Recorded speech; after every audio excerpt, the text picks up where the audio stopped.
Alô, você, disse para você que ia chamar uma pessoa de peso para dar uma ajuda aqui, para falar sobre a crise de 2008, suas influências na crise da União Europeia e, consequentemente, a da crise da Grécia. Aqui o professor Gilbert, seja bem-vindo. Muito obrigado, meu amigo Linhares. Quando se fala de uma equipe de peso, acho que quando somamos os nossos pesos, dá uma tonelada de conhecimento. Não, me deu agora uma coceirinha aqui na cabeça, não sei porquê.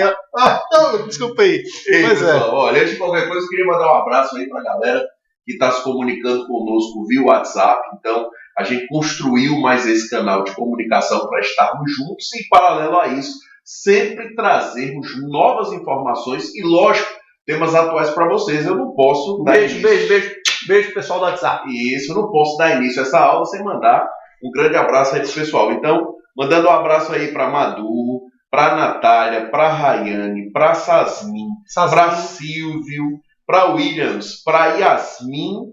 Aí tem aqui o Linhares Tim.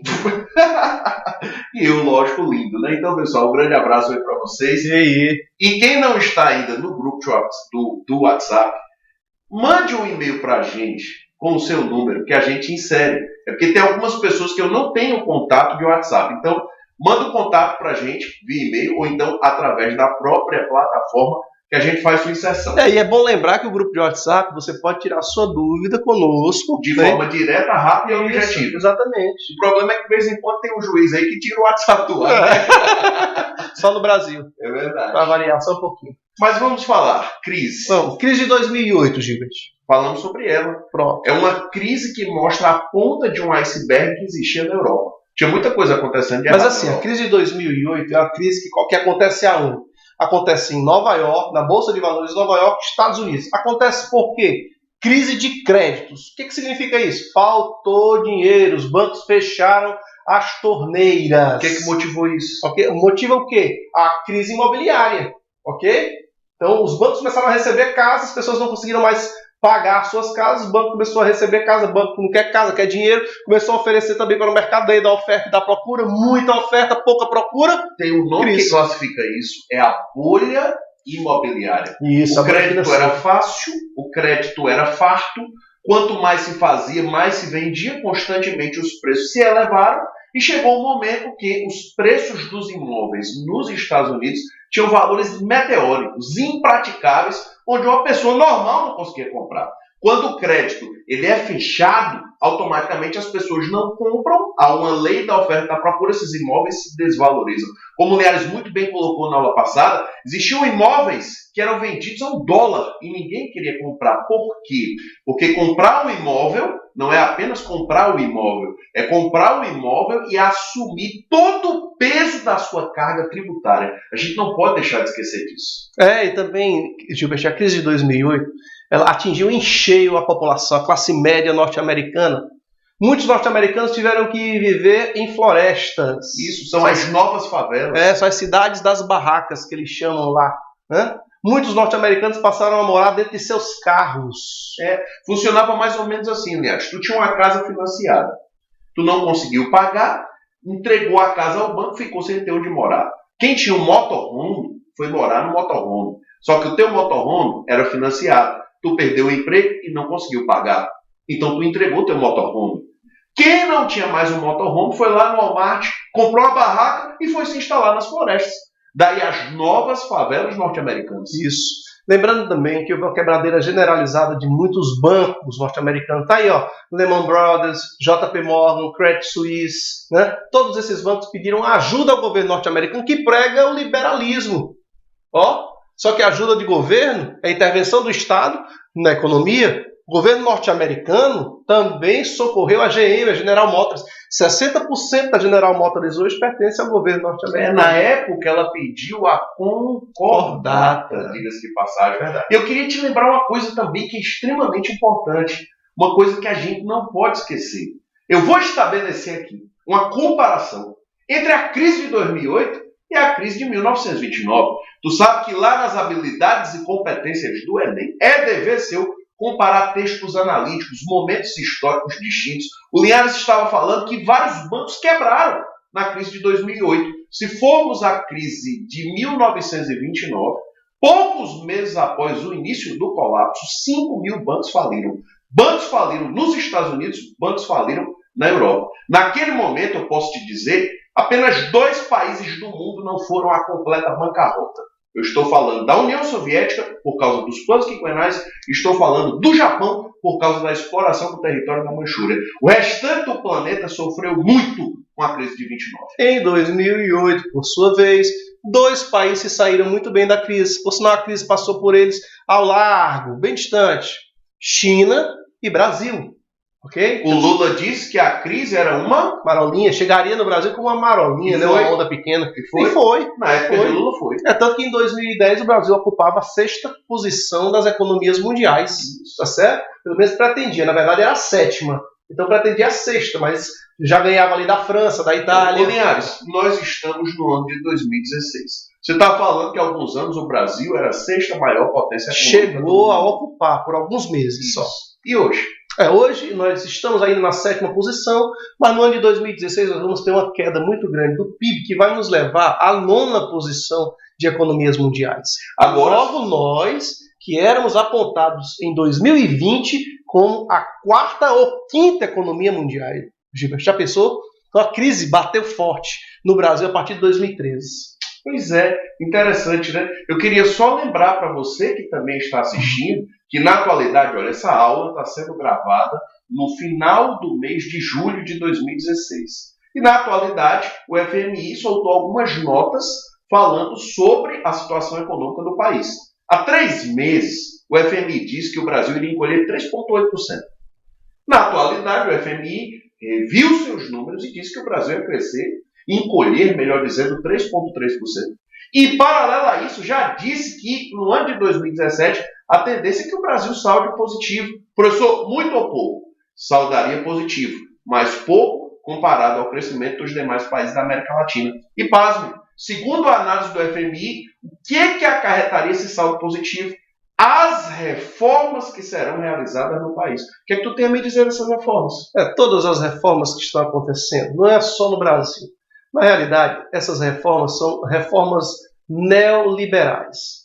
Na Europa, eles pregam que lá as reformas teriam o nome de estabilidade. Seriam reformas que dariam uma estabilidade à economia. Aqui no Brasil a gente chama de pacote da maldade. Pois é. E todas elas atingem os direitos trabalhistas. Quer dizer que vão mexer? Pois é. A Espanha mesmo. A Espanha começou a se recuperar economicamente, mas não falam que se recupera porque mexeu em direitos trabalhistas. A Grécia, que nem podemos dizer que é recuperação. A Grécia está num período de cambaleante, mas começa a dar os primeiros passos porque também mexeu nos direitos trabalhistas, tá certo? Então vamos lá, Gilberto. A crise de 2008, ela atinge a Europa e atinge sobretudo um país, a Grécia. Por que a Grécia? A Grécia constantemente vivia pegando empréstimo para sobreviver. Pois é. A Grécia ela passou quase 30 anos com a ajuda de um banco, né? Lehman Brothers, 30 anos escondendo a sua contabilidade negativa. E como é que ela fazia? Como o Gilbert diz muito bem, a Grécia pegava o dinheiro no banco em um ano para cobrir o rombo dos anos passados. Na prática, maquiava os dados. Todos os anos.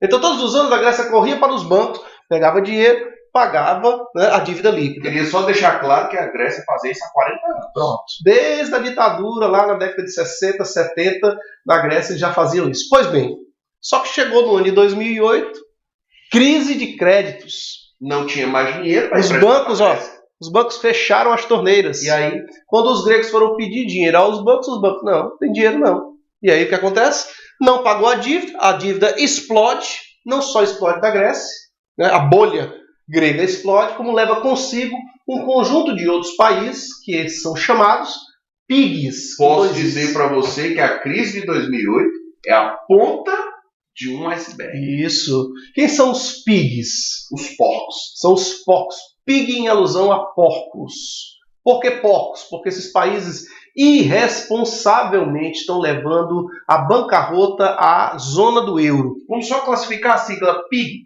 P de Portugal, I, Irlanda, G, e peraí, tem mais um I. Itália, calma. Né? 2009, PIG. 2012, PIGs. Né? Portugal, Irlanda, Itália, Grécia e Spain em inglês. Ok?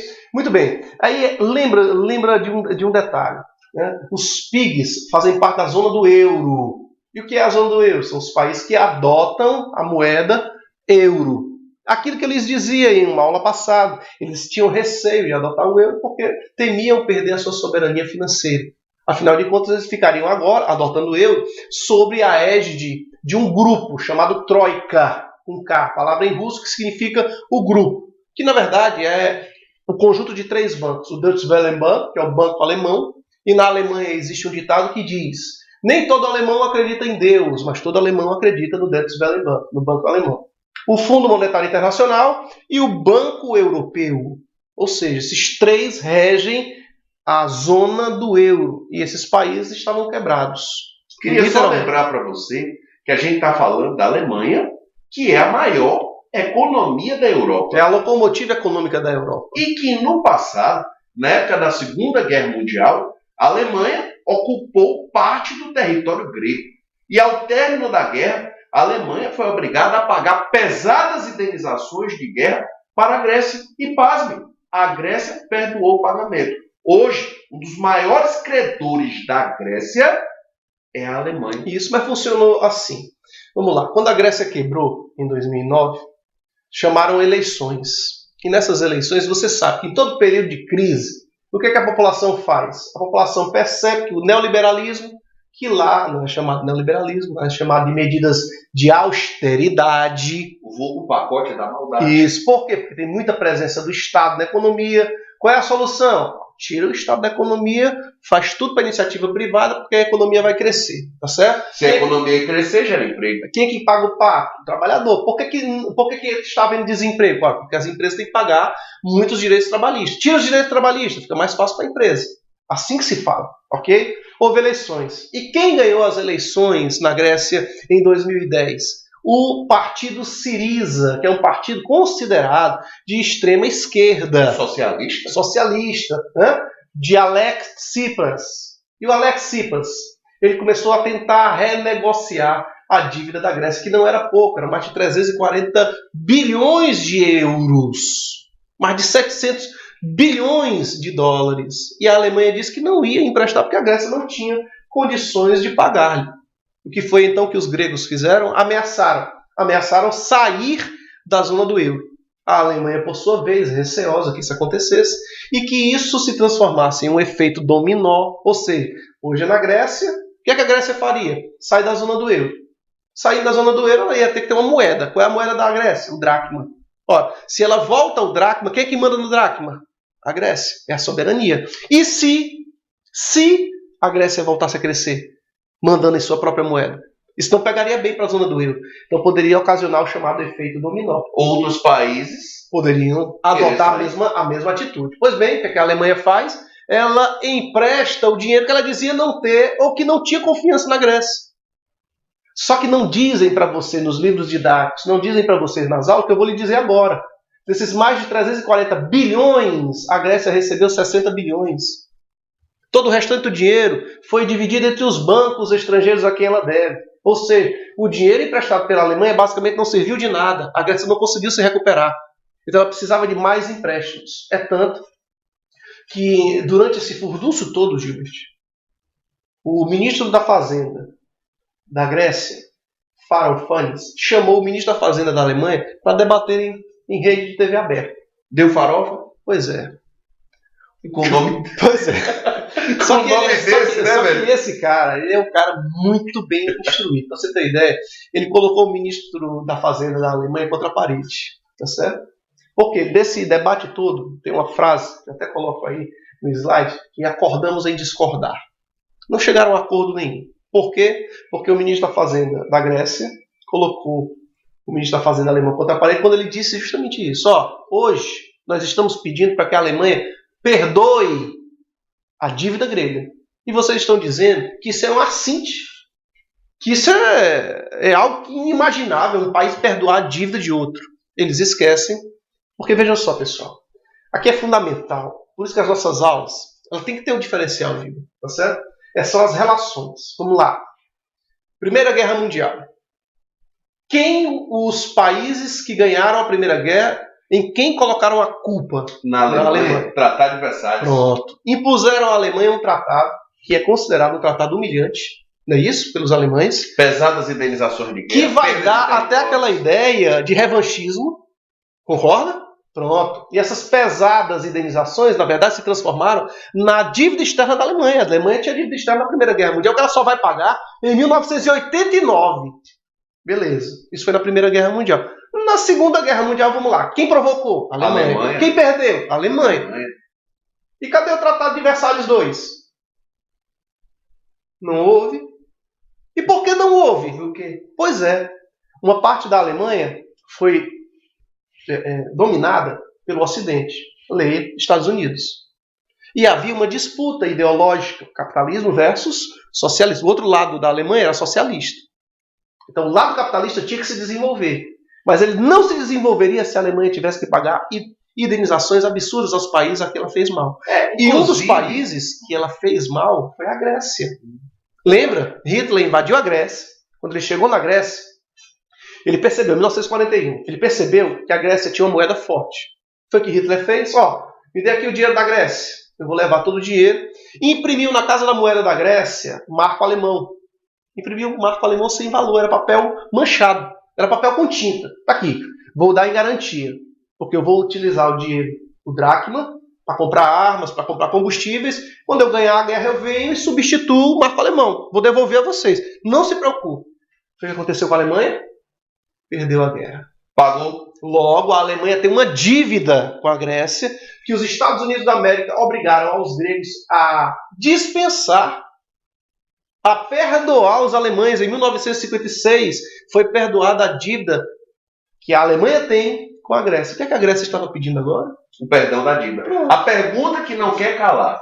Se os alemães pagassem a dívida aos gregos, os gregos pagariam sua dívida externa? Gilbert, se hoje a Alemanha pagasse o que ela deve à Grécia, a Grécia teria dinheiro de sobra. São 279 bilhões de euros a dívida que a Alemanha teria, teoricamente, com os gregos hoje. E a Alemanha, se pagasse, seria o quê? Quebrar. Por isso, Alex Tsipras chegou a dizer que se não conseguisse renegociar a dívida da Grécia, ele iria renunciar. O que fizeram com esse rapaz foi deixá-lo 2 dias ininterruptos de reuniões, sábado e domingo. Ele, quando saiu da reunião, ele conseguiu modificar 5% do acordo só. Sentiu vergonha. E é Grécia. É o berço da nossa civilização. A democracia existe porque começou aonde? Na Grécia. Ele prometeu que ia renunciar. Renunciou? Não é Brasil. Lá ele renunciou. Renunciou e foram chamadas novas eleições, Gilberto. Ele disse que ia renunciar, renunciou. Agora, ele não disse que não ia se candidatar. Se candidatou. E, pasme, ganhou novamente as eleições. E está no governo hoje da Grécia. Agora, olha o detalhe. A Rússia ofereceu ajuda financeira aos gregos. Porque a Grécia, você sabe, está numa posição estratégica naquela região do Mar Mediterrâneo, e entre o Oriente Médio e a Europa tem gás natural, está do lado do Chipre, que também tem gás natural, e está do lado da Turquia, que é outro fator importantíssimo, estratégico naquela região. Os russos começaram a se aproximar dos gregos, só que a União Europeia acabou com essa reaproximação. Agora, Linhares, eu queria pontuar coisas importantes aí para os nossos alunos. A gente está falando da crise, a gente falou da parte política, a gente falou da parte estrutural e a gente falou de forma macro da parte econômica. Agora vamos falar de forma micro. A Grécia é um país que vive praticamente do turismo. Inclusive, quando você for fazer turismo, um dos locais que você vai pensar em visitar é ir à Grécia. Você vai tomar um banho de cultura. Verdade. Você vai tomar um banho de história. Agora vamos falar da Grécia através de uma perspectiva industrial. Tem indústria na Grécia? Não. A Grécia é um país, como você diz muito bem, né? Tem uma indústria do turismo, né? Muito forte. Por sinal, a maior parte do PIB da Grécia vem disso, vem do turismo. Tem também uma marinha mercante muito importante. Sobretudo porque a Grécia está ali no entorno daquela região do Mar Mediterrâneo. Pois é, e assim, quando se fala de Grécia, a gente tem que perceber uma coisa. Por que os gregos estão tão revoltados? Porque eles estavam acostumados a coisas boas. Melhor sistema de saúde da região dos Balcãs. era dele. Quem pagava? O Estado. Né? Tinha a melhor educação pública, de graça, Quem universal, pagava? o Estado. Ok? Então, quando os gregos entraram na União Europeia, para tu teres uma ideia, o Estado deu um aumento de 10 vezes o salário mínimo. Será que esse não é o problema para o que funcionalismo ocasionou público. a crise da Grécia? É um dos. Posso dizer para você que a Grécia tem um funcionalismo público inchado e, ao mesmo tempo, ineficiente. Parece um país que eu conheço. E é verdade também que lá 5 famílias dominam toda a economia e a mídia do país também. Muito Então, parecido com o local que a gente conhece. Então, eu vou dizer que é um local que começa com Bra e termina com Zil, tá? Exato. Agora deixa eu te fazer uma outra pergunta. Com essas condições estruturais, tem possibilidade de recuperar aquela economia? A Grécia, devido ao acordo que não conseguiram renegociar, para você ter ideia, nos próximos 50 anos, todo grego que nascer já nasce endividado. E digo mais, comprometeram por meio século toda a independência financeira e econômica de um país. Pois é. Faz o seguinte, tu que é grego, tenta abrir uma empresa na Grécia. Para tu sobreviver da tua empresa, tu gerar empregos e gerar renda. Vai ver a burocracia. Tem gente que diz que é difícil abrir uma empresa no Brasil. Na Grécia é muito pior. Se tu for abrir uma empresa na Grécia hoje, tu tem que pagar 2 anos de impostos antecipadamente. Verdade. Então, encerramos aqui a crise grega. Da crise grega, nós partiremos para fazer uma análise da crise da Espanha, Gilbert. Ok? Legal. Então, você acompanha conosco a próxima aula que falará sobre como a crise de 2008 influenciou na crise grega e a crise grega na Espanha. E a gente finaliza assim, rumo à uma aprovação. Grande abraço.